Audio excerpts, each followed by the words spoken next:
مالانغو يورط الرجاء في محكمة طاس. سيجد فريق الرجاء الرياضي نفسه في ورطة كبيرة في محكمة الطاس، وحسب المعلومات فإن الشركة الرياضية تطالب الرجاء الرياضي بمبلغ مالي يقارب 800 مليون سنتيم بعد انتقال بين مالانغو إلى الفريق الشارقة الإماراتي في شهر يوليو من سنة 2022.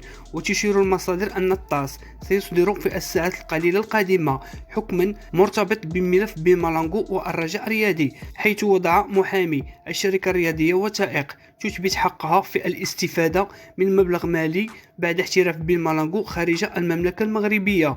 وينضاف ملف مالانغو إلى ملف آخر مرتبط بالغابوني أكسيل مايي الذي يطالب بدوره بمبلغ مالي كبير يقارب 900 مليون سنتيم. وقبل ما نكملوا الإخوان، نتمنى نلقى الدعم ديالكم بالاشتراك في القناة، وشكرا لكم جميعا. عمر وردة المثير للجدل يعود إليكم من جديد، وسيتنفس فريق الرجاء الرياضي أخيرا السعداء بعدما تأكد أنه الفائز الأول من رحيل المصري عمر وردة عن الفريق الأخضر أياما قليلة بعد التعاقد معه في مرحلة الانتقالات الصيفية الماضية. وأعلن نادي بانسيركياكوس اليوناني في بيان رسمي له مساء اليوم عن فسخ التعاقد مع اللاعب المصري عمر وردة. ويواصل اللاعب المصري عمر وردة رحلته مع الرحيل المبكر من الأندية التي يلعب لها بفسخ العقد الخامس في 9 أشهر الأخيرة فقط. وكان اللاعب عمر وردة طلب الرحيل من فريق الرجاء الرياضي بعد مرور 10 أيام فقط لأسباب صحية.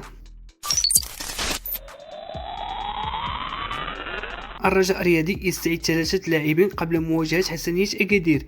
يواصل فريق الرجاء الرياضي استعداداته للمباراة المقبلة أمام حسنية أكادير لحساب ربع نهائي كأس العرش. وعرفت المباراة أمام اتحاد تورقة مشاركة 3 لاعبين عقب عودتهم من المعسكر الإعدادي للمنتخب الأولمبي. واستعاد الرجاء الرياضي الثلاثي مهدي مبارك ومهدي موهوب وزكريا البيب بعد نهاية المعسكر الإعدادي الثاني للمنتخب الأولمبي استعدادا لأولمبياد باريس 2024. ورفض الألماني جوزيف زيمباور مدرب فريق الرجاء الرياضي إراحة الثلاثي المذكور، وفضل مشاركتهم في المباراة، وذلك من أجل الحفاظ على تنافسيتهم وجاهزيتهم البدنية.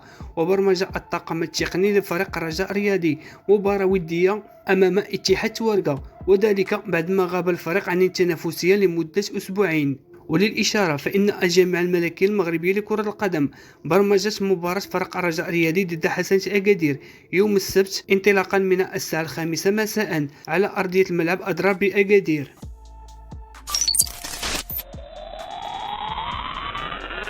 240 مليون لانتقال نجم أولمبيك أسافي لفريق الرجاء. عرض فريق الرجاء الرياضي 240 مليون سنتيم على يونس النجاري مهاجم أولمبيك أسافي الذي سينتهي عقده في يونيو القادم.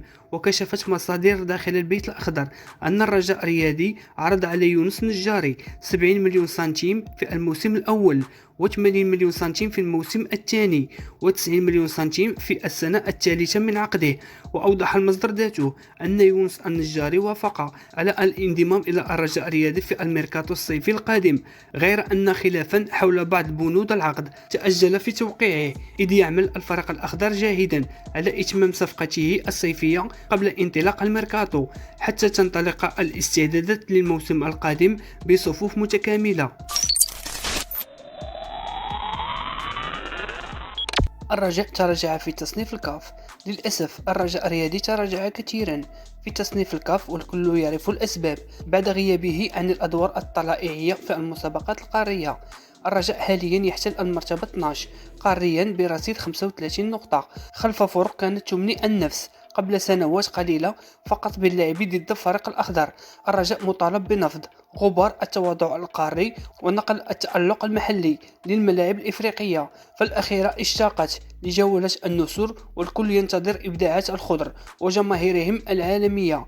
مشروع 2 بدأ ينتهي، أولا في بنيته الأساسية والنادي الأخضر على موعد مع الجدية بداية من الموسم المقبل لحمل مشعل الكرة المغربية قاريا والبحث عن لقب طال انتظاره. الرجاء يصرف جميع مستحقات اللاعبين، وفي خطوة جميلة من المكتب المسير بقيادة محمد بودريقة، لاعبو الرجاء الرياضي يتوصلون بجميع منح المباريات، علما أنهم في وقت سابق تم صرف جميع رواتبهم الشهرية، ويرغب الرجاء في تحفيز اللاعبين وشحنهم من أجل الفوز بأربع المباريات المتبقية من البطولة، ولم لا الفوز بها في انتظار هزيمة الجيش الملكي في إحدى ثلاث مباريات المتبقية له وقلب الطاولة عليه. ويخوض الفريق الأخضر سباقا محموما مع الجيش الملكي للانقضاض على المرتبة الأولى والفوز بالبطولة. سيناريو عمره 11 سنة يتكرر بين الرجاء والجيش الملكي.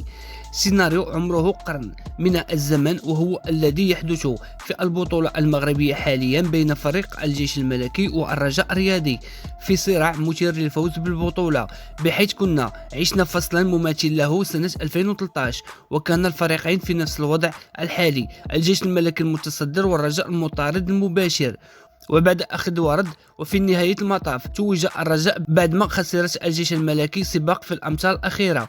وهذا الأسبوع شاهدنا جمهور الجيش الملكي يحذر المكتب المسير واللاعبين من تكرار نفس السيناريو لسنة 2013، خصوصا بعد الهزيمة الأخيرة أمام حسنية أكادير. مستشهر جديد بالرجاء الرياضي. نجح فريق الرجاء الرياضي في التوقيع على صفقة العمر التي من شأنها التخفيف من معاناة الفريق المالية، بحيث كشف رئيس الرجاء الرياضي محمد بودريقة عن نجاحه في الحصول على عقد مستشهر جديد مع مؤسسة عالمية. ستظهر العلامة التجارية للشركة المذكورة على قميص فريق النادي الرجاء الرياضي خلال الموسم المقبل. وحسب ما صرح به بودريقة فإن العقد الذي سيجمع الرجاء بالمستشهر الجديد سيقضي بالتوصل الرجاء الرياضي بمنحة مالية قدرها 1.5 مليار سنتيم كل سنة. كما أكد بودريقة أن العقد يمتد ل5 سنوات، مما يعني أن الرجاء طيلة هذه المدة المتفق عليها من العقد سيحصل على 8 مليار سنتيم.